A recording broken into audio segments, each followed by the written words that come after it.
ئێرە ناوجەرگەی بازاڕی سلێمانیە کە بە سینەماکان ناسراوە. لە شەوانی مانگی ڕەمەزاندا ئێرە سفرە و خوانی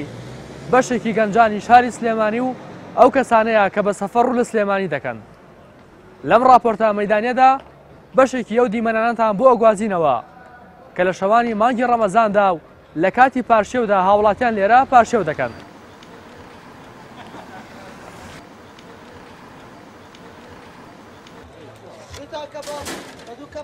ئێمە ئێواران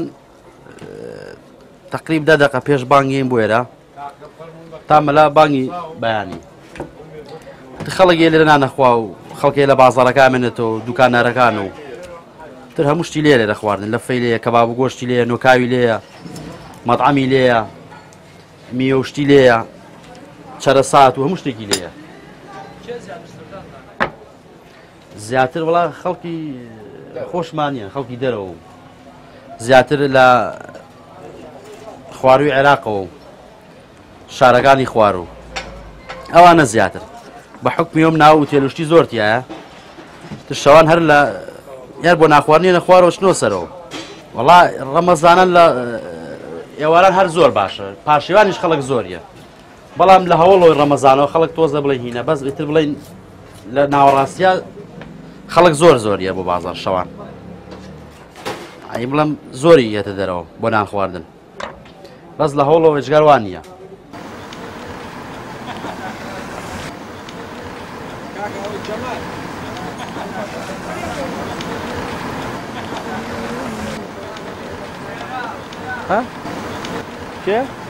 ئێمە خۆماوە کوشت حازرکردن لە سەعات 2 ڕۆین ئێواران چارەگە پێشبانگ 20 دقە ئیتر بە هاوکاریمانەکەن پۆلیسەکان 20 دقە پێشبانگینە دەرشت حازرەکەین بۆ بەربان ئیتر لە بەربانگەوە دەسەگەین بێژی تر خەڵکی ئەم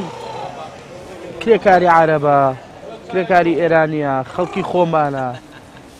دوکاندارەکانن ئیتر ماشەڵا زۆرن بێکەسی تایە خەڵکی داماوی تایە خەڵکی بێلانەی تایە ئیتر کرێکاری داماوە لە چەند وڵاتێک هاتە وێرە ئیشەکە ئێرانیە مەسەلەن عەرەبە لە خواری بە شارەکانی عێراقەوەیان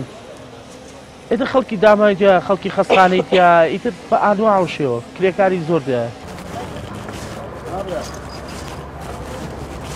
وڵی لە زۆربەی شەوەکانە کاتێکە لە هیچ تەواوبینە ئێرە نانێکە خۆین و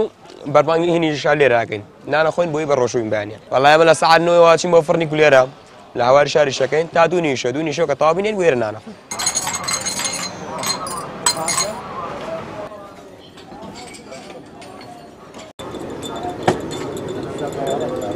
وەڵا کاکەگیان ئێمە لە کەرکووکەوە هاتووین یعنی سوبحان الله سلێمانی یعنی شتێ خۆشی لێیە دەین لێرە پارشێوەکەین یعنی سەر لەوێ دانیشتی پارشێوە جوانمان کرد خواردنێ جوان و پاک و تەمیز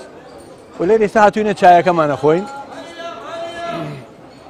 یعنی سوبحان الله هەر منطقەیەک یەک شتێکی هەیە ئەو بەشەرە پێی خۆش دێ یعنی لە کەرکووک جیایە ئەیرە سلێمانی شتەکەی جیایە یعنی سوبحان الله زۆر پێمان خۆشە و بە کەیفەوە دانیشین پارشێوەکەمان کرد. کاکە لە ماڵ خۆمم واللهی کاکە ئەوانە حس بە غەریبی ناکەیت ناوەڵڵە واللهی یعنی معاملەتیان زۆر خۆشە یعنی نالێت تۆ لە شوێنێتری لە وڵاتی غەریبیت ناوەڵڵە والله کاکە گشتیان خزم و کەس و کارمانن یعنی حس بە غەریبی ناکەین یعنی یەکێ بۆ خوا قسە بکە ناوەڵڵە واللهی دایمە من خێزانەکەم هەفتەی جارێ دەین بۆ ئێرە نزیک بانگی ئێوارەی نەخوارەوە ئیترە تام کاتانە لەیرا بێ بەڵێ بەتاکید وەڵای تر زیاتر خەڵکی سلێمانی و برادەر و عەرەبیش ڕوومان تێکات ئای بە دەرەجەیە خەڵک برادەری خۆمان خەڵکی سلێمانی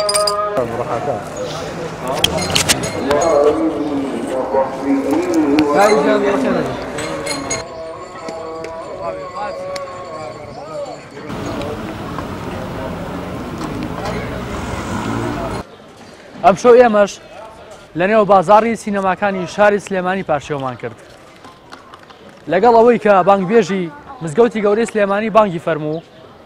ڕۆژێکی نوێی ڕۆژووی ڕەمەزان دەستی پێکردو کاسبکارانی ئێرەش دەستیان کرد بە کۆکردنەوەی کەلوپەلەکانیان و خۆ ئامادەکردن بۆ ڕۆژێکی نوێی ڕۆژووی ڕەمەزان. ڕاستی حەمامین کەناڵی ئاسمانی پەیام